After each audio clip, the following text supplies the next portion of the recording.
Have you ever seen someone walk into a room and instantly be underestimated, just because of how they look, where they're from, or how quiet they are?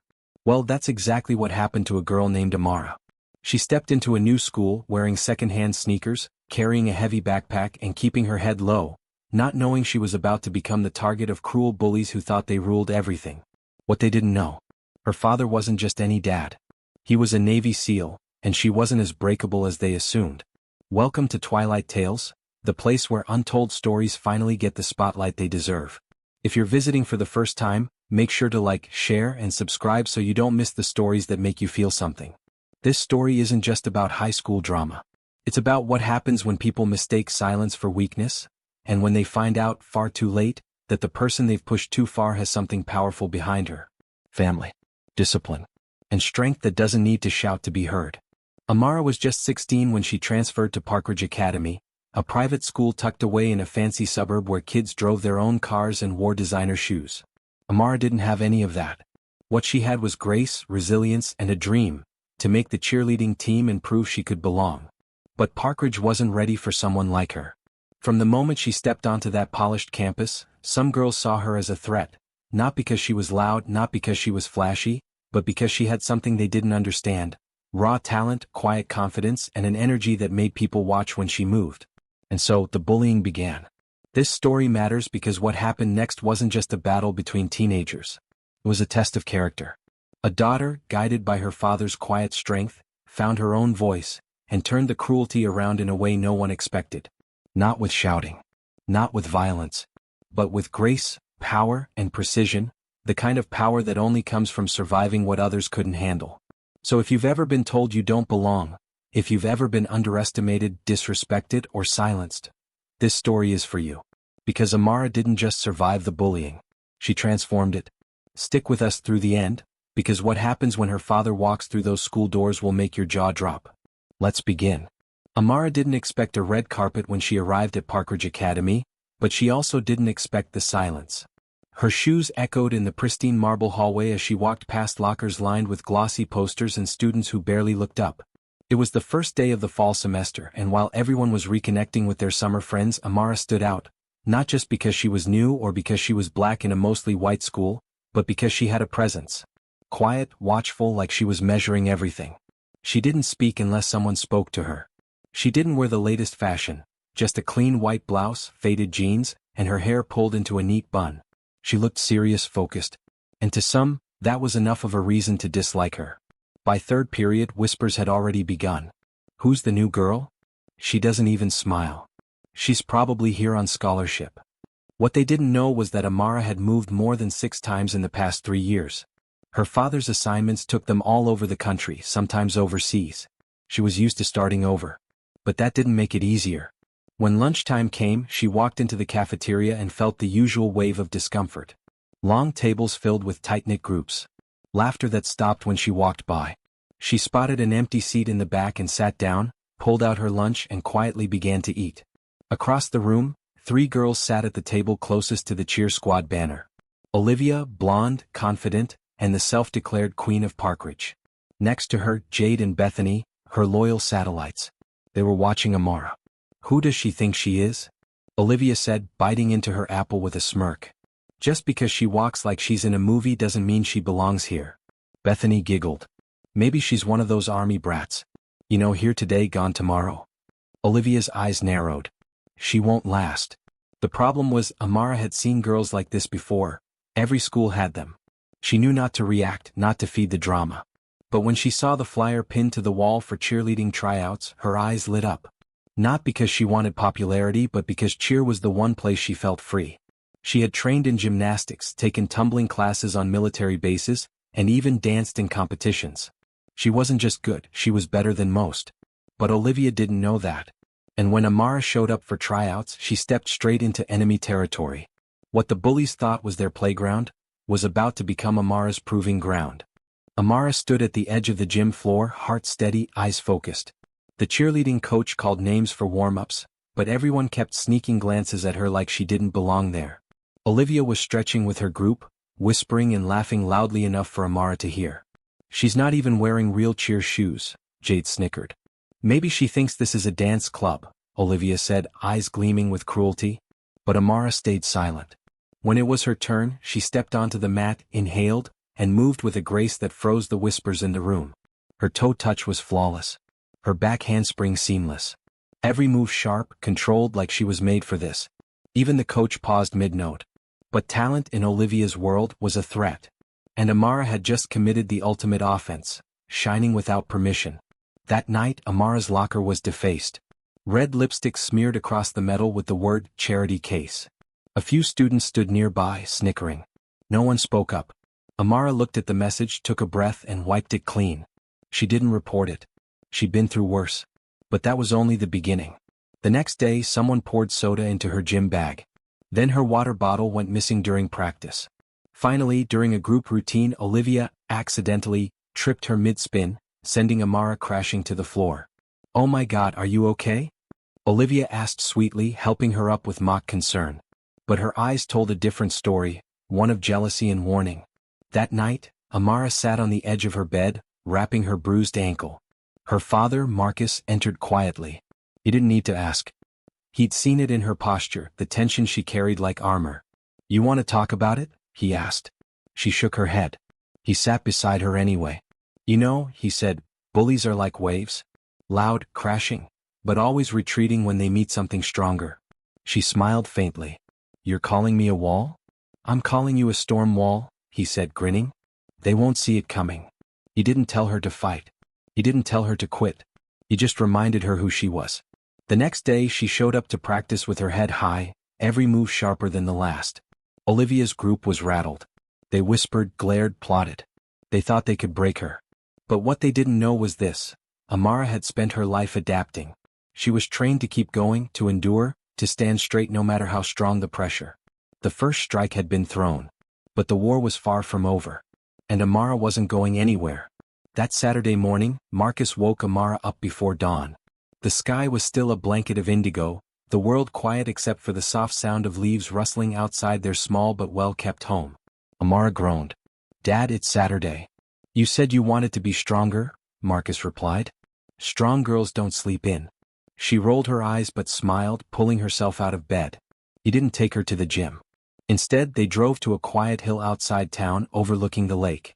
The sun was just starting to rise, casting soft golden hues across the water. He handed her a weighted backpack. "What is this?" "A lesson," he said. They began hiking the steep trail. Amara panted, stumbling more than once. "What's the point of this, Dad?" Marcus didn't answer, at least not yet. Halfway up the trail, she dropped the bag. "This is stupid." He crouched beside her. "That's what pressure feels like when you carry it alone. Now look inside." Confused, Amara unzipped the bag. Inside were heavy stones. Each one had a word etched in black marker: hate, jealousy, rejection, doubt, judgment. He pointed. "That's what they're trying to throw on your back. Every insult, every prank, every whisper. You've been carrying it." She stared at the stones in silence. "But now," he said gently, "you choose which ones you carry, which ones you leave behind. Their hate doesn't belong to you unless you accept it." Amara picked up the one marked judgment and tossed it down the hill. Then hate. One by one she let them go. When she stood again she was lighter, physically and emotionally. By the time they reached the top, the sun was fully risen, painting everything in amber light. Marcus sat beside her on the grass, pulling a thermos from his pack. "When I was in SEAL training they pushed us past what we thought we could survive. The trick wasn't being the strongest. It was knowing what to hold on to and what to let go." Amara looked out over the lake, the wind brushing her cheeks. "You think I can really handle them? Olivia, the girls, the whispers." He nodded without hesitation. "You don't need to outshout them, baby. Just outlast them." She took a deep breath and nodded. That Monday, Amara walked back into the gym with a quiet calm. The other girls noticed it. A stillness in her that made her untouchable. Olivia rolled her eyes. "Still here?" Amara didn't respond. She just tied her shoes and stepped onto the mat. She wasn't here to impress them anymore. She was here to conquer her space, and no one was going to take it from her. Tryouts for the regional showcase were days away. The cheer squad would perform in front of multiple schools, and the best performers could land sponsorships, scholarships, even media attention. For Amara it was everything. A chance to prove herself, not just to Olivia and the others but to herself. She stayed after school every evening, perfecting her routines, adjusting her form, drilling every flip and landing. She was getting better, stronger. Coach Jennings noticed. Even a few of the quieter girls on the team started offering her tips or small encouragements. But Olivia wasn't done. The morning of the big tryout, Amara walked into the locker room to find her uniform shredded. Not just hidden. Destroyed. There were smirks but no direct accusations. Olivia twirled her hair, her tone innocent. "Oof, that's too bad. Guess you'll have to sit this one out." Amara stood frozen, holding the torn fabric in shaking hands. Her jaw clenched, heart pounding. Coach Jennings came in seconds later. "Amara? You're on in 20 minutes. Amara lifted the ruined uniform. I can't go out like this." For a moment, silence. Then one of the assistant cheerleaders, a quiet girl named Kiara, stood up and handed Amara her extra uniform. "Take mine. You earned this more than I did." Olivia scoffed. "Seriously?" Coach Jennings's face turned dark. "Enough. I've seen enough of this petty sabotage." But Amara didn't say a word. She took the uniform, nodded in quiet thanks to Kiara, and disappeared into the changing room. 15 minutes later, she stepped onto the mat, head held high. The gym buzzed with anticipation. Parents, scouts, students lined the bleachers. The music started. Amara moved like she was made of fire and air. Each flip precise, every tumble tight. Her smile was calm, confident, not forced. She didn't just perform. She commanded. When she landed her final split perfectly, the gym erupted. Even some of the girls who once whispered against her stood to clap. Coach Jennings was nearly in tears. "You just put this school on the map, Amara." Olivia stood off to the side, arms crossed, face pale. For once, she had nothing to say. Amara looked up to the bleachers. There, in the corner, her father stood silently. He gave her a nod, small but proud. And she smiled. Because she had carried the weight, dropped the hate, and she had soared. The day after the tryouts, Parkridge Academy was buzzing. Everyone was talking about Amara, the girl who stole the spotlight, the new cheer captain's favorite, the silent powerhouse who had humbled Olivia without uttering a word. But something else had started circulating. Photos. At first, it was a blurry image posted on the school's gossip group. Amara standing beside a man in full military uniform. The caption read, "Is this her dad? Looks like a soldier." By lunch, clearer pictures surfaced. Amara with her father in front of a military helicopter, one of him in dress blues shaking hands with high-ranking officials, and another at what looked like a Pentagon ceremony. A few kids started digging. The whispers grew. "Her dad's not just in the military, he's Navy SEAL. Wait, he's Commander Kwame Daniels. That's insane. He's basically famous." By seventh period, even the teachers were talking. Olivia's crew sat silent at their usual table. Their expressions had shifted from smug to stunned. Kiara leaned in, barely whispering, "Did you know?" Amara shrugged. "I never thought it mattered." But clearly to everyone else, it did. That evening, the school principal made a surprise announcement at the end of cheer practice. "I'd like to formally recognize Amara Daniels for her outstanding performance and her representation of discipline, strength, and integrity, values her family clearly instilled in her." Coach Jennings added, "And from today onward, Amara will represent Parkridge at the state championship showcase." The squad clapped, most of them genuine. But Olivia? She walked out, lips pressed tight. Later that night, Amara found a letter slipped into her locker. It was from Olivia. Scrawled in rushed ink, "You think you're better than us. Let's see how long that crown stays on your head." Amara crumpled the note without reading the rest. Because the truth had come out. She wasn't just a new girl or a scholarship student. She was the daughter of a national hero. A black man who had broken barriers in the armed forces. A leader. A protector. And she, his daughter, had inherited every ounce of his fire. The world now saw her differently. But Amara? She was still the same girl who had walked into that school alone. Only now the silence had turned to awe. Olivia was quiet for days. Her usual posse had grown distant. The halls that once echoed with her laughter and smug remarks now seemed colder. The whispers had shifted and not in her favor. People talked but not about her. It was Amara's name on everyone's lips. And it burned. But Olivia wasn't someone who backed down easily. That Friday, a school-wide assembly was held to celebrate the cheer squad's advancement to the state showcase.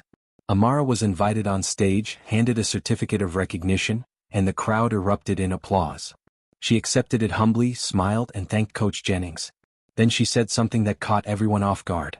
I came to this school hoping to be part of something, not to stand out but to belong. And I'm grateful, for those who believed in me and even for those who didn't. Because all of it made me stronger. The gym was silent, stunned. Even Olivia was frozen in her seat. That night she made a decision. She showed up at Amara's door.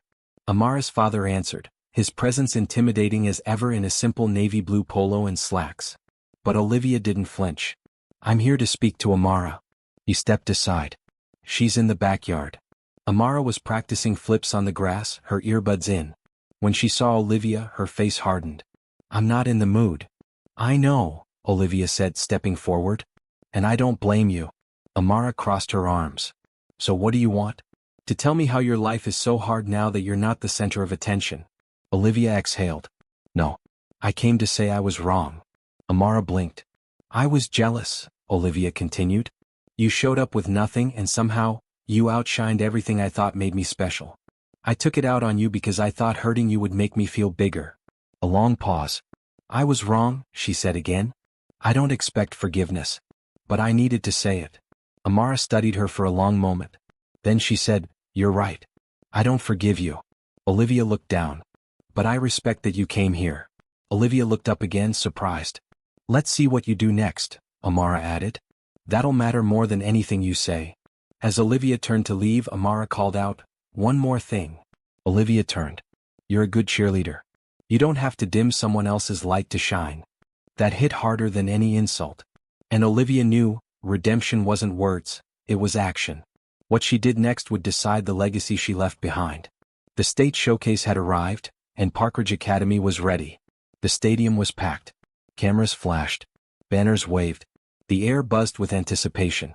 Backstage, Amara paced silently, her uniform crisp, her movements sharp with focus. This wasn't just about winning, it was about showing the world who she truly was. Coach Jennings approached the squad, clipboard in hand. This is your moment. I don't care about the trophy, I care about how you represent yourselves out there. And I've never been more proud. The team huddled together. Surprisingly, it was Olivia who took the lead. No matter what happens, she said, looking around, let's leave it all on the mat. No drama. Just unity. The girls nodded. And then the curtain rose. Their music hit, and the Parkridge cheer squad exploded onto the stage in a synchronized blur of power, precision, and passion. Amara flew through the air in a flawless basket toss. Their routine was daring, flips, twists, stunts that left the crowd gasping. But what made it unforgettable was their chemistry. Every girl moved as one. And at the center of it all, Amara. Not just leading but lifting others, encouraging even mid-performance. The judges scribbled notes, eyes wide. By the final pyramid, the crowd was on its feet. They nailed the landing. Cheers thundered across the arena. Even the other teams clapped. Backstage, girls from other schools came up to Amara and the team. You guys were incredible. You're the girl from Parkridge, right? The one whose dad's a SEAL. Amara just smiled. But the real surprise came later. As the team waited for the final results, a man in uniform walked into the athletes section. It was Amara's father, Commander Daniels, straight from deployment. The room froze. He walked up to his daughter, pride radiating from every inch of his frame. Without a word, he saluted her. She saluted back. The crowd erupted again. When the announcer read the results, it was almost an afterthought. First place, Parkridge Academy. They screamed. Cried. Hugged. Amara didn't look for the trophy. She looked around at her team. Even Olivia, who smiled genuinely this time. They weren't just a team anymore. They were a sisterhood.